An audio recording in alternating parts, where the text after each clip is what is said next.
There was one rule in Victoria Hale's world, and if you broke it, you didn't come back the next day. The elevator doors opened to the underground garage with a soft chime that felt louder than it should have, the kind of sound people remembered when something went wrong, and Daniel Brooks stepped out with a paper folder in his hand, not rushing, not hesitating, just moving like a man who had already decided he wasn't here to impress anyone. The air smelled faintly of oil and cold concrete. The polished black cars lined up like silent witnesses, each one reflecting the overhead lights in perfect, unforgiving lines, and near the far end a man stood beside a silver sedan, shoulders tight, voice low but strained as he spoke into a phone. "I followed everything. I swear I did," he said, and then paused, listening, his face falling inch by inch until there was nothing left to hold on to. "Yes, ma'am. I understand." And when the call ended, he didn't slam the door, didn't curse, didn't even sigh. He just stood there for a second longer than necessary, then reached into the car, took out a small box, and walked past Daniel without looking at him, like someone exiting a place that had already erased him. Daniel watched, not curious, not judgmental, just aware, the way you notice a shift in the air before a storm you're not part of. And then he turned his attention forward as the garage door at the far end opened again, revealing a woman stepping out of a black SUV, her heels clicking once, twice, sharp against the concrete, the sound precise enough to feel like a decision rather than a movement. Victoria Hale didn't look around, didn't acknowledge the driver who had just left, didn't need to, because the space adjusted to her without instruction. People straightened, voices lowered. Even the echo seemed to fall back into place, and Daniel understood something without anyone explaining it. This wasn't about driving. This wasn't about routes or schedules or traffic patterns measured in miles and minutes. This was about something else, something unspoken and exact, something that had already cost more than one man his job. He stepped forward when his name was called, handed over the folder, met no one's eyes longer than necessary, and waited, not stiff, not relaxed, just present, the way someone stands when they know silence is part of the conversation, and somewhere behind him a voice whispered, low enough to almost disappear, "No one gets it right," followed by a quiet reply, "It's not about getting it right." And then nothing, just the soft hum of engines cooling and the distant echo of tires above ground. And when Victoria finally turned toward him, her gaze didn't scan, didn't evaluate in the way people usually do. It settled, precise, like she was measuring something that couldn't be written down. "You're the new driver," she said, not a question, not a welcome, just a fact placed between them. And Daniel nodded once, no more, because anything extra would have been noise. And for a brief second, something shifted in her expression, not warmth, not approval, just the smallest pause, like a calculation interrupted, and then it was gone, replaced by the same controlled stillness that had emptied the garage moments before. "We leave in 2 minutes," she added, already turning away, and Daniel moved toward the driver's door, not rushing to open it, not trying to anticipate her next step, just aligning himself with the moment as it was. And as he reached for the handle, he noticed something small, almost invisible, the rearview mirror angled slightly off-center, just enough that the person sitting behind wouldn't have to look directly at themselves, and he adjusted it. Not fully, not obviously, just a fraction, a quiet correction that didn't announce itself. And then he opened the door, stepped in, and closed it with a soft click that barely registered. Because in Victoria Hale's world, the loudest things were never the ones that made noise. The engine started without a jolt, just a low, steady hum that settled into the background like it belonged there. And Daniel kept his hands light on the wheel, not gripping, not adjusting more than necessary, because he had already learned something in the first 10 seconds that no one had told him out loud. This car was not meant to be driven. It was meant to be carried through space without friction. Victoria entered from the rear door without a word, the soft click behind him marking the beginning of something that did not need an announcement. And for a moment neither of them moved, the city above still waking, tires rolling faintly in the distance, a siren far off and fading, and Daniel checked the mirrors once, not sharply, just enough to confirm what he needed, her posture straight, her gaze angled slightly toward the window, not at him, not at anything in particular, just away, and he shifted the car into drive. They pulled out of the garage in one smooth motion, No sudden acceleration, no unnecessary brake. The kind of movement that did not ask for attention. And for the first block there was nothing but silence. Not awkward, not heavy, just present, like a room that had decided not to fill itself. And Daniel did not turn on the radio, did not ask for a preferred route, did not speak at all, because he understood something else now. Whatever the rule was, it had nothing to do with instructions. It lived in the space between them. At the first intersection, the light turned yellow sooner than expected, and instead of pushing through, Daniel eased off the gas, letting the car come to a stop without the slight forward dip most drivers never notice.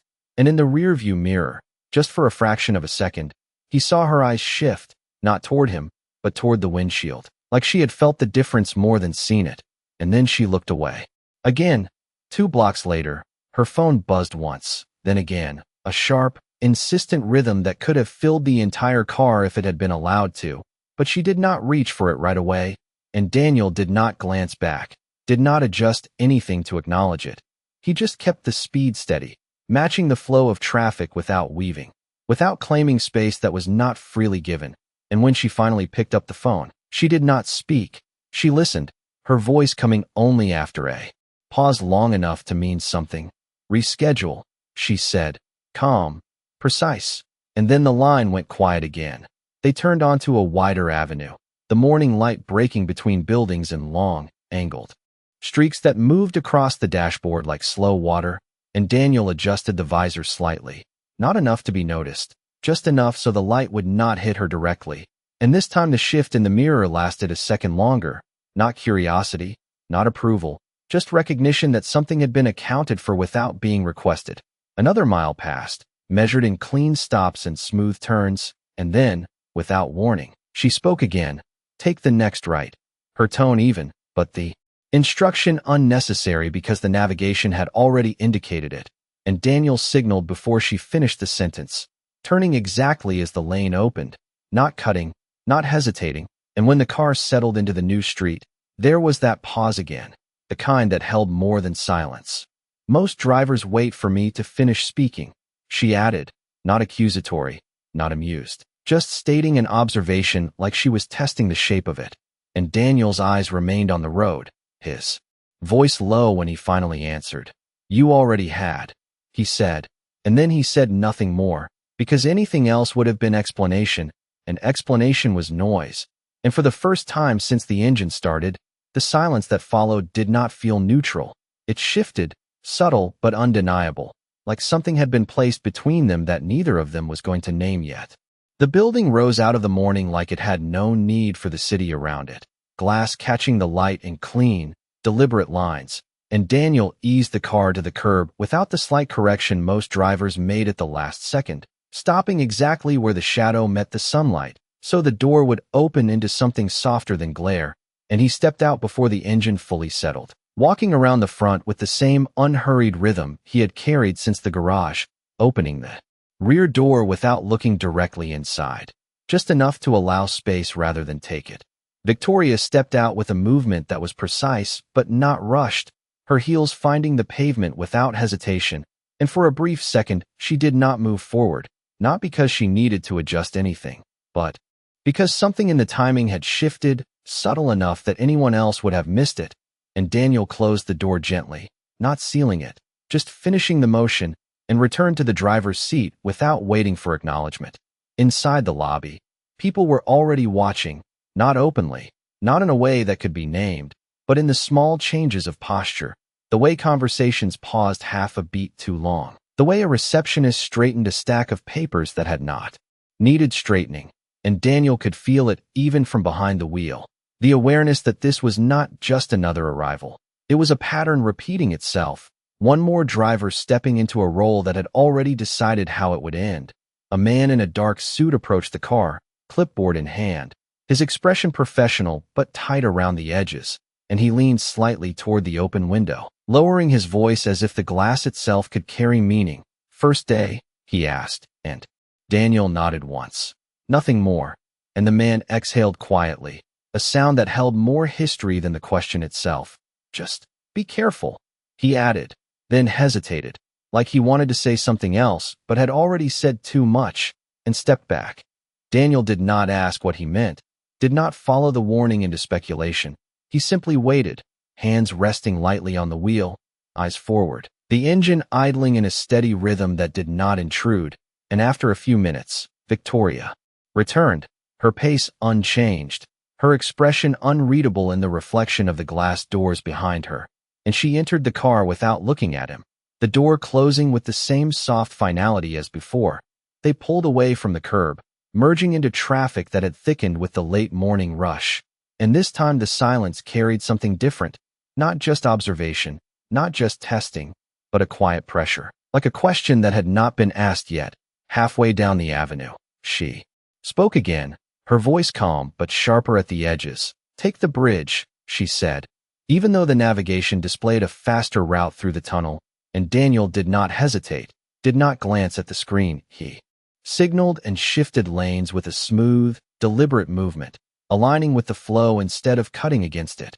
And for a moment the car was surrounded by a line of vehicles moving at the same pace. No sudden gaps, no abrupt stops, just a steady forward motion that required patience more than skill. The skyline opened ahead as they approached the incline, the river catching the light in wide, broken reflections. And Daniel adjusted his speed slightly, not to match the car in front, but to create space behind them, a buffer that allowed the ride to remain uninterrupted. And in the mirror he saw her hand rest briefly on the seat beside her, not gripping, not bracing, just settling, like someone who had stopped anticipating the next disruption. The bridge stretched out in long, even lines, the hum of the tires changing pitch as they moved onto the metal grating, and for a few seconds neither of them spoke, the city falling away behind them, the air inside the car holding steady. And then, without turning her head, she said, "They all try to be perfect," her tone neutral, almost detached, as if she were describing something far from herself. And Daniel kept his eyes on the road, his voice quiet when he answered. "That sounds exhausting," he said, not offering agreement, not offering contradiction, just placing the words where they could exist without pressure. And the silence that followed did not close around them. It opened, just slightly, enough to let something else in, something neither of them was ready to name, but both of them could feel shifting into place. The bridge carried them forward in a long, steady line, the city unfolding on the other side in layers of glass and steel, and Daniel kept the speed just below the flow, not enough to disrupt, just enough to remain separate from the urgency that surrounded them, because urgency had a way of spilling into places it did not belong, and he had already decided this car would not be one of them. Victoria did not check her phone this time, did not shift in her seat. She simply watched the horizon. Through the windshield, her reflection faint in the glass, and for a moment she looked less like someone in control and more like someone measuring distance, not in miles, but in something harder to define. As they reached the end of the bridge, traffic tightened, lanes narrowing into a slow merge that forced drivers into small, impatient decisions, and a car to their right edged forward aggressively, trying to cut in with a sharp angle that would have forced most drivers to brake hard or react. But Daniel eased off the accelerator just enough to create space before it became necessary, letting the other car slide in without resistance. And the movement was so smooth it almost disappeared. No sudden shift, no visible correction, just a quiet allowance that prevented disruption before it could exist. In the mirror, Victoria's gaze lifted slightly, not toward the other car, but toward him, or rather toward the absence of reaction, and she let a few seconds pass before speaking. "Most drivers would not have let that happen," she said, her tone not critical, not approving, just noting, and Daniel kept his focus ahead. "They seemed like they needed the lane," he replied, the words simple, almost weightless, and yet they landed differently in the silence that followed, because they did not defend, did not justify, they simply existed. The street opened into a long corridor of buildings, sunlight cutting through at angles that shifted with each block, and Daniel adjusted his route slightly, not deviating from the destination, but choosing a lane that moved more evenly, fewer stops, fewer sudden accelerations, the kind of choice that did not show on a map, but revealed itself in how a ride felt. And for the next few minutes, there was no conversation, just the steady rhythm of motion, the soft hum of tires against pavement, the distant echo of the city moving around them. Then, without warning, Victoria leaned forward just enough that her voice carried differently. Closer, more direct. "Stop here," she said, though there was no marked entrance, no visible reason to pull over. Just a stretch of sidewalk between two buildings that looked identical to the rest, and Daniel signaled immediately, easing the car to the curb with the same controlled precision, stopping exactly. Parallel, no adjustment needed, and he shifted into park without turning around, without asking if she needed anything further. A few seconds passed, longer than necessary, and then she spoke again, quieter this time. "Do you know why that rule exists?" And the question did not feel rhetorical, did not feel like a test in the way the others had. It felt like something closer to an opening, and Daniel considered it for a moment, not searching for the correct answer, just allowing the question to settle. "No," he said finally, and then added, "But it feels like it was not made for driving." And that was all. No elaboration, no attempt to fill the space beyond what was already there. The silence that followed was different now, not empty, not neutral. It carried weight, the kind that came from something being recognized without being fully spoken. And for the first time since they had left the garage, Victoria did not look away, her gaze steady, not on the city, not on her phone, but forward, as if she were seeing something she had been avoiding for a long time.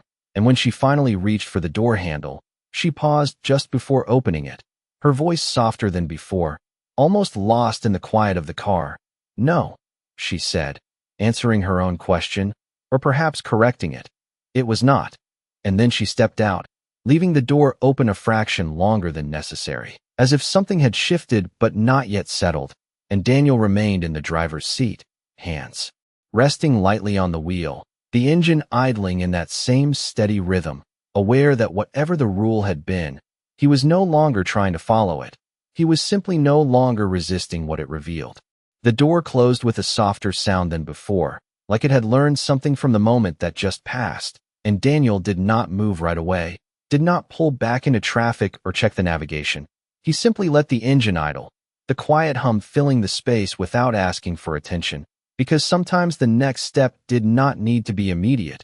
It needed to be accurate. Outside, Victoria stood on the sidewalk for a few seconds longer than necessary, her posture unchanged, her gaze forward. But there was a difference now, something less rigid in the way she held still, like the stillness was no longer a defense but a pause. And then she walked toward the glass doors without looking back, disappearing into the building with the same controlled presence that had defined her from the start. Daniel waited until the reflection of her silhouette was gone before easing the car forward, merging back into the street with the same measured rhythm, not rushing to fill the time, not trying to anticipate the next instruction, because for the first time, there was no immediate next instruction, just a stretch of road and a quiet that felt intentional. He drove 3 blocks before finding a place to pull over, a shaded section beneath a row of trees where the sunlight filtered through in broken patterns, and he shifted the car into park, resting his hands lightly on the wheel as he exhaled once, not deeply, not dramatically, just enough to release the tension that had never fully formed. And for a moment he closed his eyes, not to escape, but to reset, the way you do when something subtle has changed and you need to understand where you stand within it. His phone buzzed once in the center console, a simple vibration that carried none of the urgency from earlier, and when he picked it up, the screen lit with a message from a name saved simply as Maya, and he read it without reacting. "Do not forget pick up at 3. She has her science project today." And there was a second message beneath it. "She is nervous," and Daniel's thumb hovered over the screen for a second before he typed back, slow and deliberate, "I will be there early." And then he set the phone down again, not checking anything else, not opening any other app, just letting the message settle the way it needed to. He adjusted the rearview mirror slightly, not to check his own reflection, but to align it back to where it had been before, that small angle that avoided unnecessary focus. And for a brief second he caught a glimpse of himself, not as a driver, not as an employee, just as a man sitting in a car between moments. And then the reflection shifted away, replaced by the empty back seat. That still carried the presence of someone who had not fully left it. Across the street, a delivery truck rolled past slowly, its tires humming against the asphalt, and a pedestrian paused at the corner, waiting for the light to change, small movements that filled the world outside, without interrupting the stillness inside the car, and Daniel watched none of it directly, just aware of it in the same way he had been aware of everything else that morning, not absorbing more than necessary, not ignoring what mattered. After a few minutes, he started the engine again, the sound unchanged, steady, and he pulled back into traffic with the same quiet control, not knowing exactly what the rest of the day would bring, not needing to, because something had already shifted in a way that did not require prediction, only presence. And as he drove, he realized that whatever rule had governed this job before him, it had never been about following instructions or avoiding mistakes. It had been about whether someone could sit in silence without trying to fix it, whether they could move through space without adding weight to it, and whether they could see what was not being said without demanding that it be explained. And for the first time since stepping into the garage that morning, Daniel was not thinking about whether he would last. He was simply driving, steady, quiet, and exactly where he needed to be.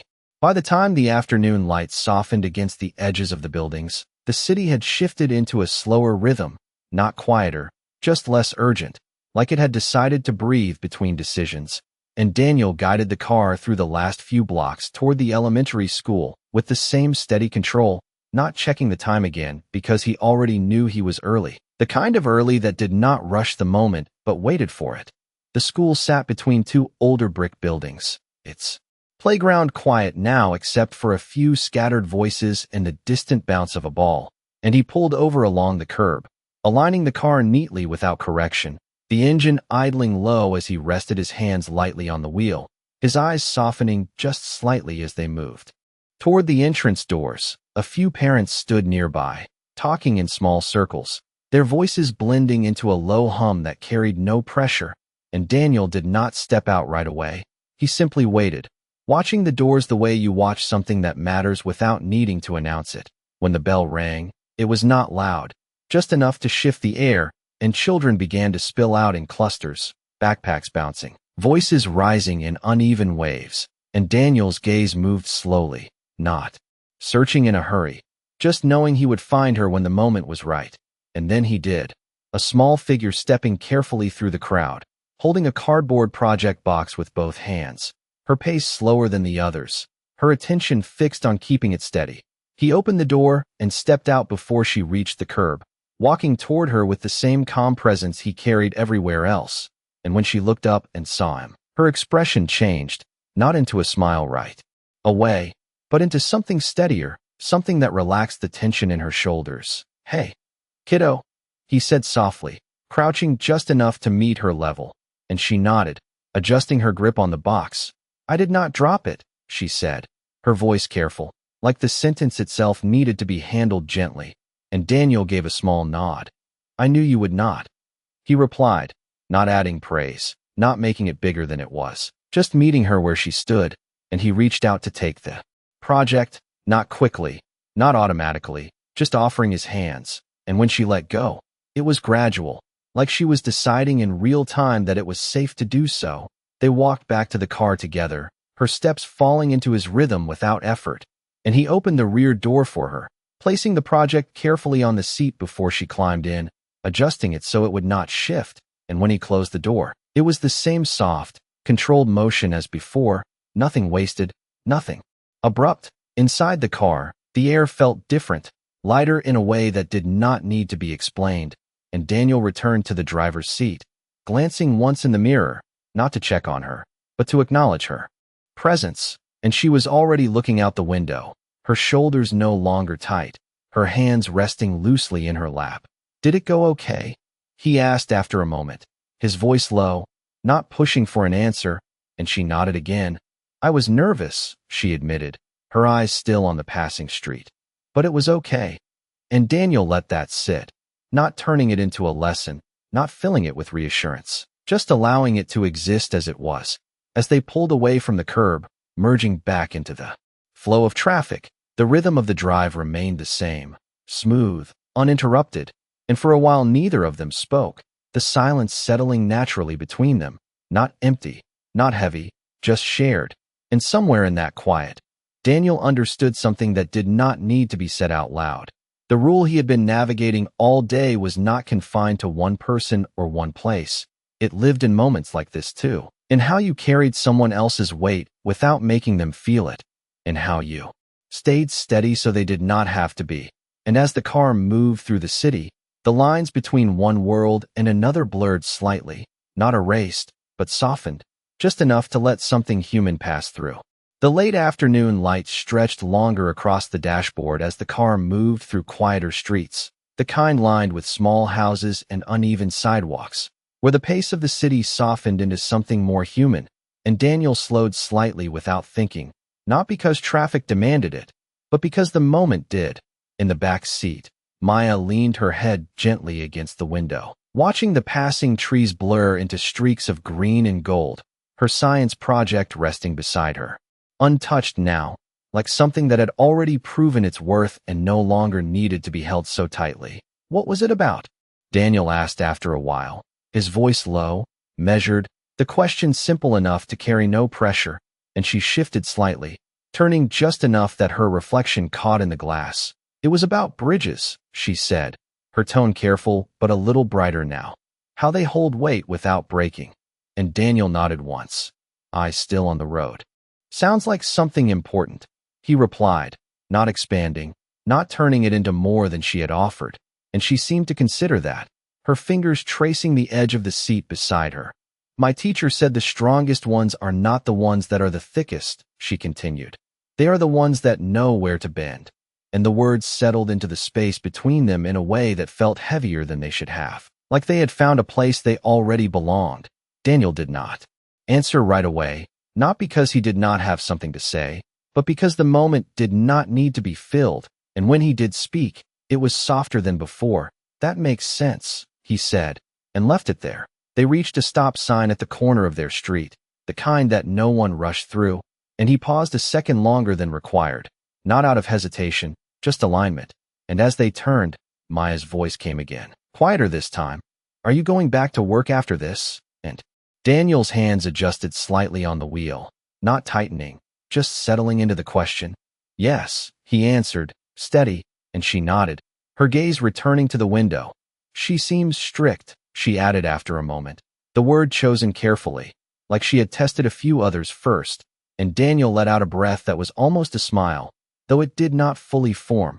She knows what she wants, he said, not correcting her, not agreeing entirely, just placing the thought where it could stand on its own. The car rolled to a stop in front of their building, a modest structure with faded paint and a narrow set of stairs leading up to the entrance, and Daniel stepped out first, opening the rear door and lifting the project with both hands, careful, deliberate, the same way she had carried it before, and when she stepped onto the sidewalk, she looked up at him, her expression thoughtful in a way that did not belong to someone her age. Do you think she gets nervous too? She asked, and the question hung there, simple but not small, and Daniel paused, just for a second, not searching for the right answer, just feeling the weight of it. I think she probably does, he said finally, his voice even, but maybe she forgot how to show it. And Maya nodded slowly, like that answer fit somewhere she could not yet explain, and she turned toward the stairs, climbing them one step at a time, her movements steady now, the earlier tension gone. Daniel watched until she reached the door and disappeared inside. Then he stood there for a moment longer, the quiet of the street settling around him, not empty, not still, just present. And when he turned back toward the car, something in his posture had shifted, not in a way anyone else would notice, but enough that it changed how he moved, how he breathed, how he understood the space he was about to step back into. The engine started again with the same low hum, unchanged, but Daniel was not thinking about the rule anymore, not in the way he had that morning, because now it felt less like something to follow and more like something to recognize, something that revealed itself in small moments, in how people held themselves when no one was asking them to perform. And as he pulled away from the curb, merging back into the evening traffic, he knew that whatever waited for him next would not be about proving anything. It would be about whether he could remain exactly as he was, steady, quiet, and willing to see what others had learned to hide. The city had changed again by the time Daniel reached the tower, the light outside fading into a cooler tone that reflected off the glass in long, muted streaks, and the building stood the same as before, but the energy around it felt tighter now, more contained, like something had been waiting all day and was finally ready to surface. He pulled into the underground garage with the same controlled motion, aligning the car in its place without correction, the engine settling into silence as he stepped out. And for a moment he stood there, not moving toward the elevator right away, just taking in the stillness that seemed heavier than it had that morning.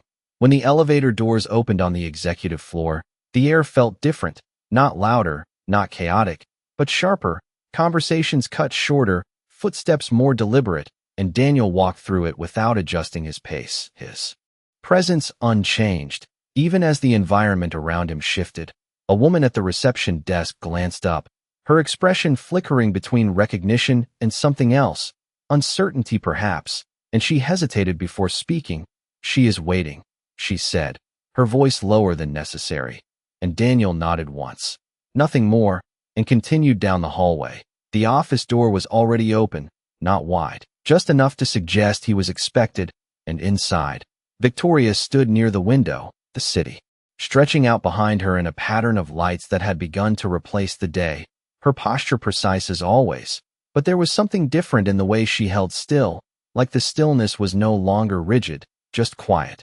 Daniel stepped in and stopped at a distance that felt natural, not calculated, and for a few seconds neither of them spoke, the silence settling between them without tension, just presence, until she finally turned, her gaze steady, direct, not searching, just meeting.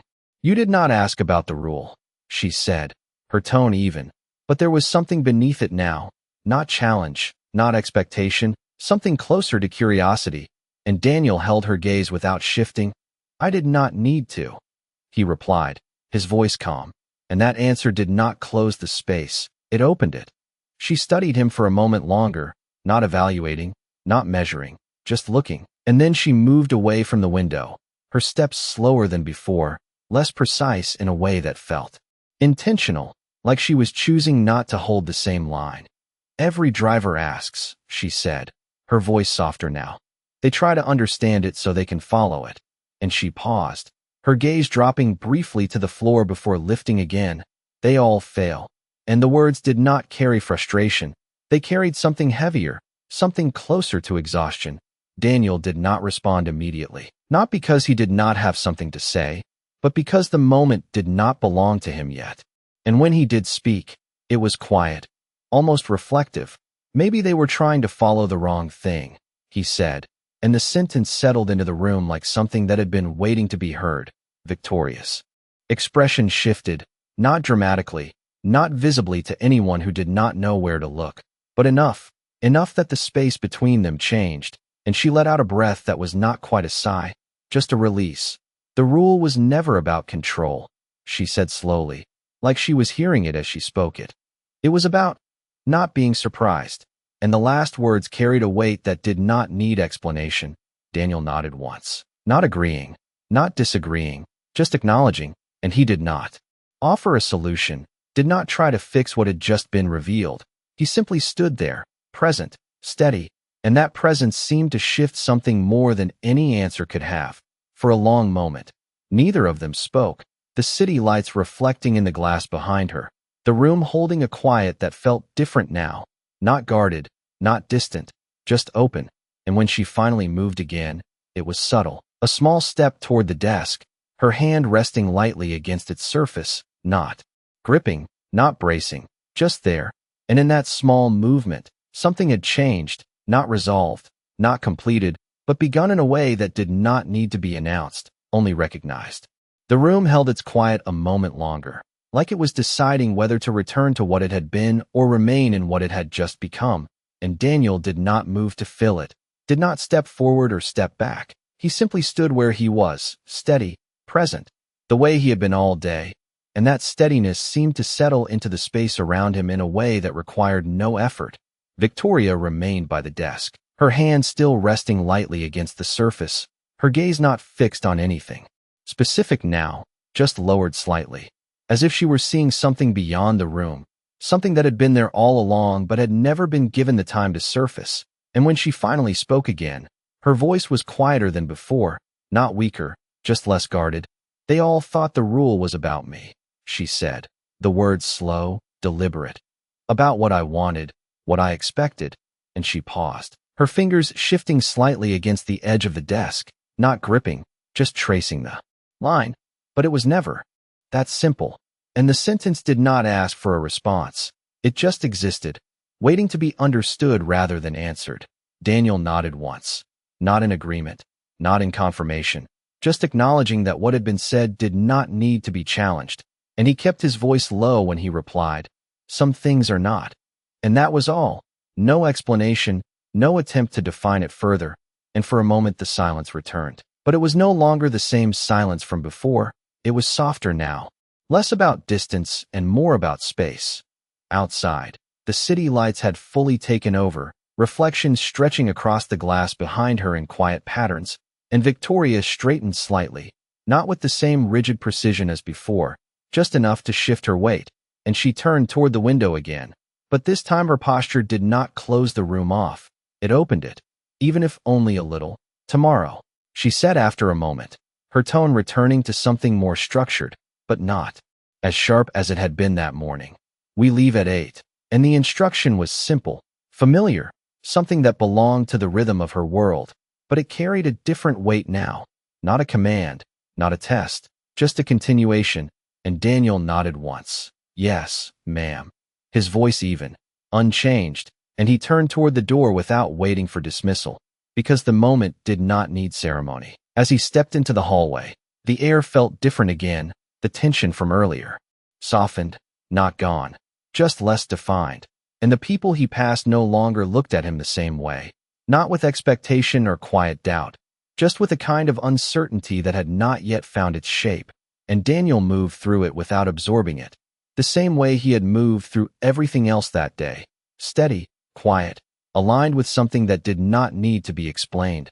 The elevator doors closed with a soft chime, and as it descended, the reflection in the mirrored wall showed him clearly for a moment, not as a driver, not as an employee, just as himself, standing still in a space between floors, between roles, between what had been and what was beginning to shift, and then the doors opened again, the underground garage waiting in the same quiet it had held that morning, but it did not feel the same. He walked to the car, opened the door, and sat behind the wheel, his hands resting lightly where they had been before, and for a moment he did not start the engine. He simply sat there, aware of the stillness, aware of the day that had passed through it, and the subtle way it had changed something that did not have a name. When the engine finally started, it was the same low hum, unchanged, steady, and Daniel eased the car out of its place, guiding it toward the exit with the same controlled motion.